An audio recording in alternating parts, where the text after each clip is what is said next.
Brought to you by the Every Dollar app. Start budgeting for free today. Victor is with us in Irvine, California. Hi, Victor. How are you?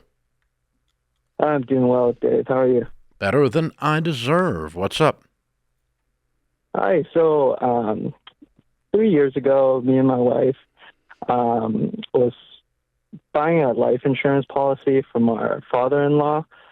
We both make a pretty good income, but essentially we're like 3 years in now, and I know we've maxed out our 401k, our Roth IRA, but I was talking to my father-in-law, and he essentially said it's like a good tax-free investment that we can do with our custom whole life policy.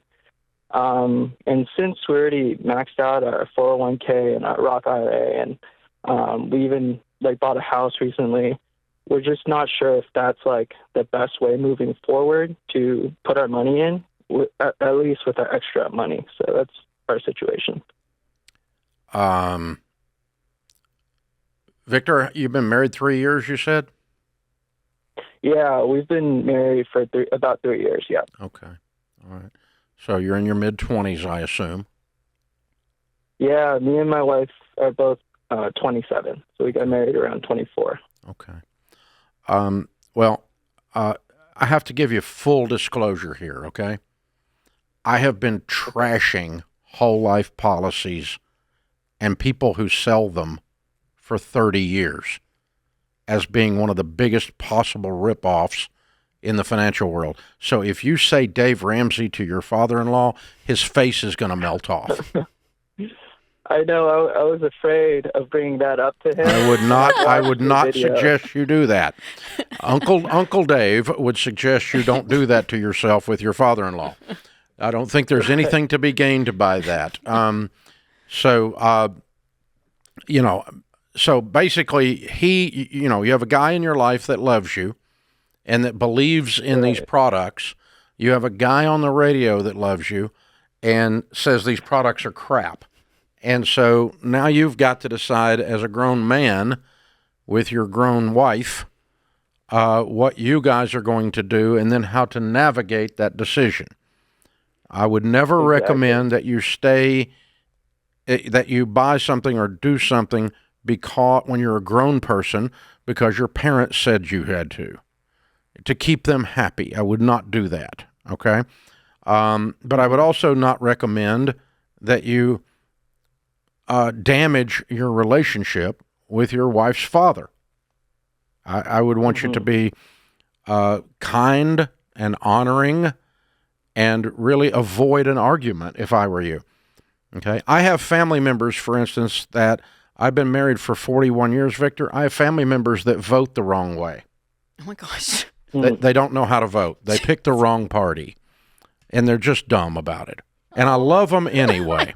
I love them anyway. We have family members that have credit cards and that. And I don't create at Thanksgiving a political argument with people who aren't going to change their minds that I love. Or a financial argument. That I love. Or a financial argument. Yeah. I don't give financial advice to people who don't ask for it. And that includes everyone, family included. People who ask, I will tell you. So for Victor, talk through the different, why you don't like whole life insurance as an investment. He knows. He already knows why I don't like it, don't you? I know that you mentioned that the return over 30 years is minimal. Yeah, it is. And when you die, the money that you have in there is gone. They only pay the face amount. And there is no such thing as a whole life policy that is tax-free if it actually got a rate of return. It is tax-free because the only way you can get your money out is to borrow your own money. And honey, if you go over at the bank and borrow money, they don't charge you taxes on that either. Right. So, of course, it's tax-free, but it is not a tax, and it is not a good tax dodge. It is not a good investment. It is not a good product. But now you can research, a bazillion things that we have said about that, and then you've still got this deep, horrible relational problem. And I would recommend that you just be kind. If you decide to not use this product, which of course is my recommendation, I would recommend you don't get into an argument with your father-in-law about it. I would just say, we've looked at it, and for us, we've decided to go another direction, and we sure hope, adult to adult, that you'll just respect our decision, even though you think I'm wrong, and I want you to respect my decision. And so, I have a friend who's so stupid that the other day he leased a car. And he's even dumber than that. He drove the car to my house to show it to me. Okay? But I didn't talk to him about car leases. I just went, hey, my friend has a nice car. I'm going to be happy for him. And he's happy about his car. Yeah. And he didn't ask my opinion. And so I'm not going to just go adult to adult. I'm going to celebrate his adult decision, even though he did a nice thing in a dumb way.